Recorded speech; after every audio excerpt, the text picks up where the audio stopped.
Jadi tuh ada pengalaman yang kita tuh bisa ketemu langsung atau lewat Zoom. Nah, Kak Seto tuh suka ngisi kegiatan sharing gitu buat anak-anak magang. Nanti anak-anak magangnya ikutan, jadi bisa ngeliat Kak Seto langsung, jadi nggak penasaran. Apa sih keuntungannya kuliah pasca sarjana? Aku kasih tahu ya, prospek kerja lulusan pasca sarjana tuh semakin luas. Kamu akan punya kesempatan jenjang kerja yang lebih beragam. Apalagi jika spesialisasi yang dipilih adalah jurusan yang banyak dibutuhkan. Dengan sekolah pasca sarjana UHAMKA, kamu bisa studi lanjut S2 dengan 9 pilihan program studi dan S3 dengan 1 pilihan program studi. Menentukan impian adalah pilihan, tetapi memilih sekolah pasca sarjana UHAMKA adalah kunci kesuksesan. Yuk kuliah di UHAMKA, aku tunggu ya.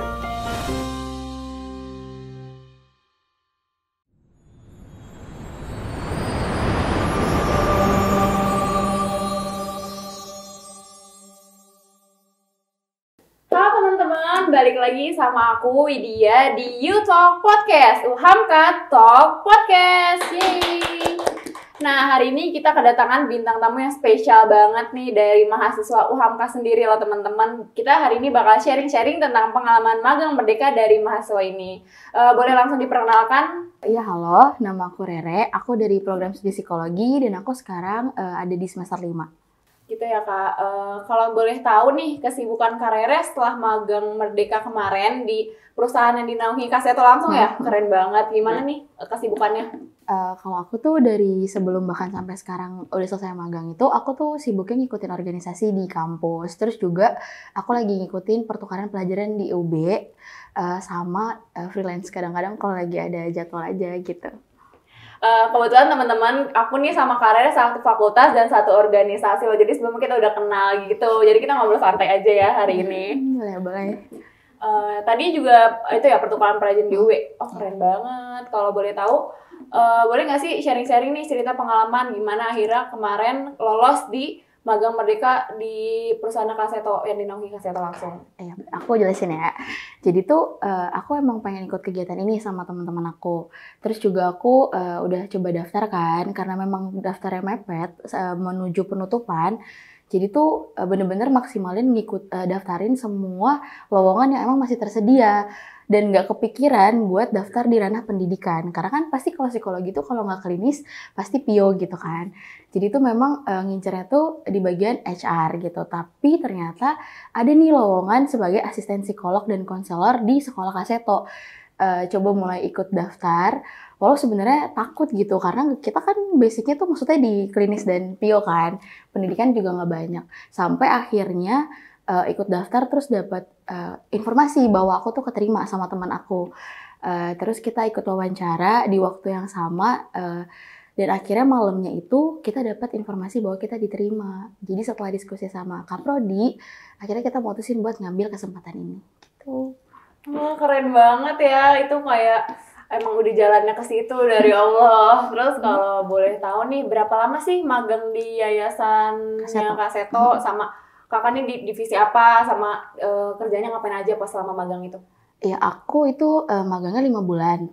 Tapi kalau bisa dibilang itu berlangsungnya cuma sekitar 4 bulan. Karena kan sebulan itu pengenalan gitu. Nah aku masuk di divisi asisten psikolog dan konselor. Aku dapat jabatan sebagai konselor di jenjang SMP. Kerjaannya tuh ngapain aja ya? Aku ada mentornya gitu. Aku ada psikolog di ranah SMP, aku tuh biasanya ngikutin psikolognya sebagai asisten untuk tes CPD, penerimaan siswa baru, terus observasi dan wawancara untuk pendampingan kasus individu dan kelompok. Terus juga biasanya terjun ke kelas-kelas untuk ngikutin kegiatan sharing kelas sama anak-anak SMP. Gitu. Keren banget, pasti seru banget gak sih kayak sharing-sharing sama anak SMP, jadi mentor. Nah, kalau misalnya benefit apa aja sih selama magang merdeka yang kakak rasain buat akademik sama non-akademiknya gitu? Kalau benefit itu udah pasti ya. Kita kan kalau magang pasti dapat pengalaman. Terus juga aku dapat ya uang jajan. Terus juga kita dapat relasi baru. Nah pengalaman-pengalaman yang dapat itu pengalaman yang belum pernah aku dapetin di kampus gitu. Lumayan ya dapat uang jajan tambahan itu biasanya dicari-cari mahasiswa nggak sih? Nah kalau misalnya program magang merdeka nih kan kayak benefitnya banyak banget nih kayak akademik sama prakteknya jadi seimbang gitu.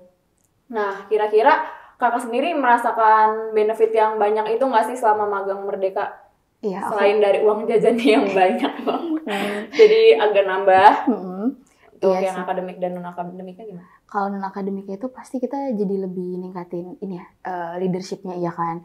Terus juga public speaking karena harus bisa bicara di depan anak-anak di kelas. Terus rasa berani yang mungkin yang dulunya aku pemalu gitu di kelas juga nggak berani tampil, jadi lebih berani karena harus bisa ngebuat kegiatan sharing kelas.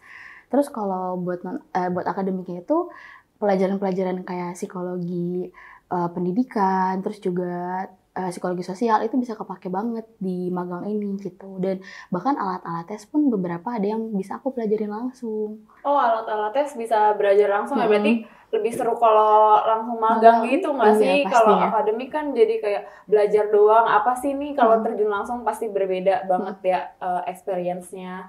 Terus kalau dari kakak sendiri yang pengalaman yang baru banget ditemuin pas magang aja yang nggak didapat di kampus tuh apa sih? Kayak walaupun public speaking juga kan bisa didapetin kayak di organisasi. Kalau yang nggak ada banget di kampus, yang di magang kakak alamin gitu, ada nggak?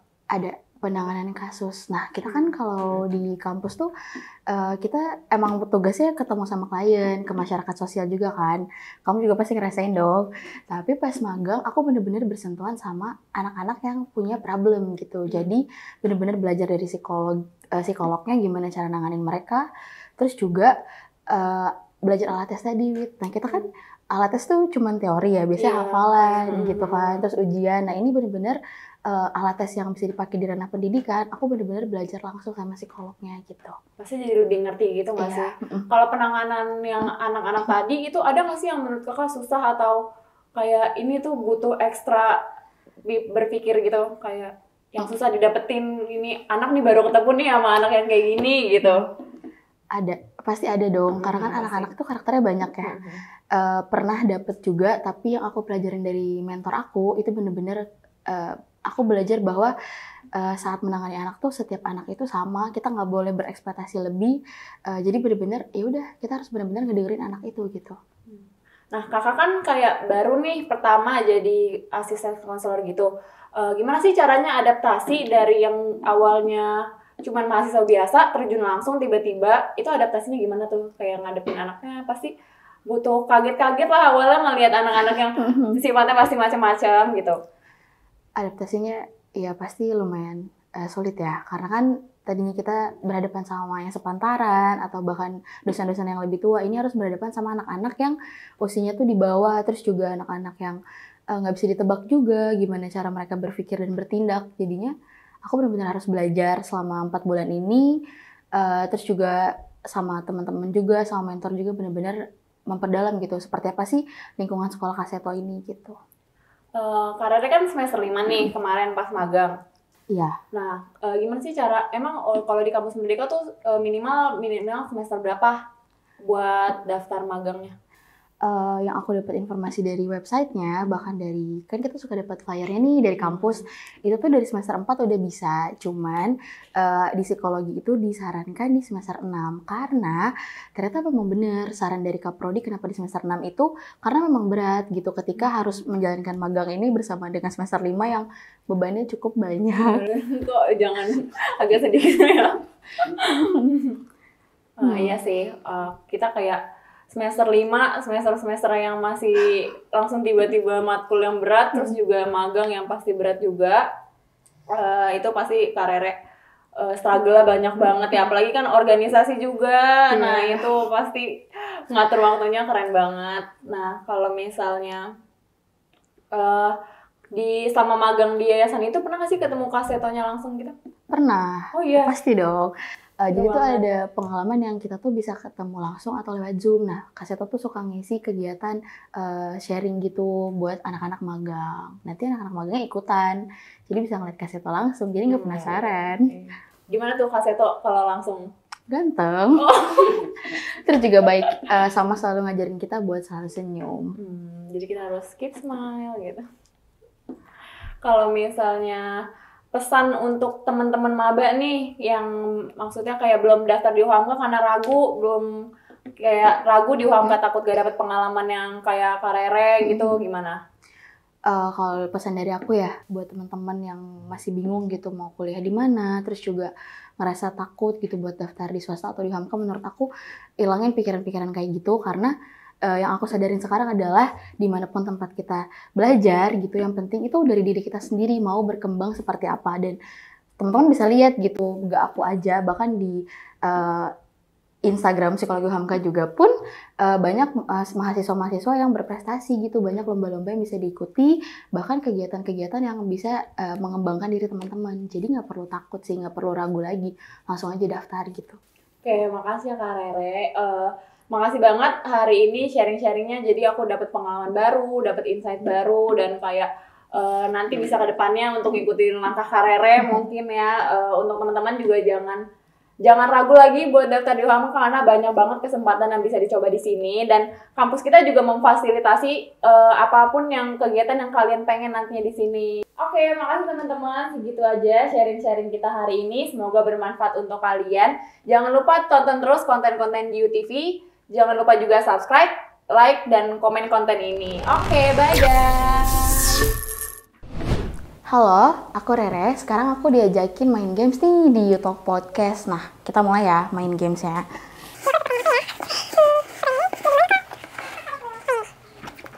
Aku bacain ya pertanyaannya itu. Dosen UHAMKA di mata kamu seperti apa? Menurut aku dosen UHAMKA itu ada banyak karakternya. Di mataku yang pertama itu ada yang baik banget, yang pengertian banget, ada juga yang sedikit-sedikit menakutkan.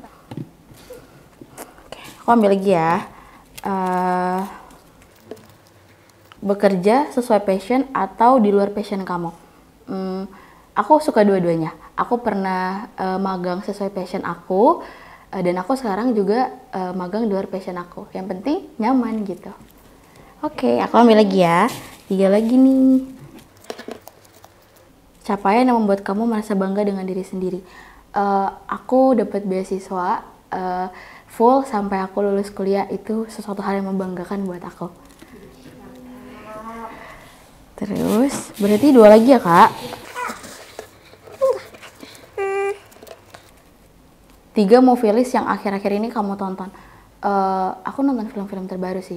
Yang pertama itu Avatar, terus film Korea itu Decibel, sama lagi senang nonton film horor. Tapi film apa aja sih? Oke.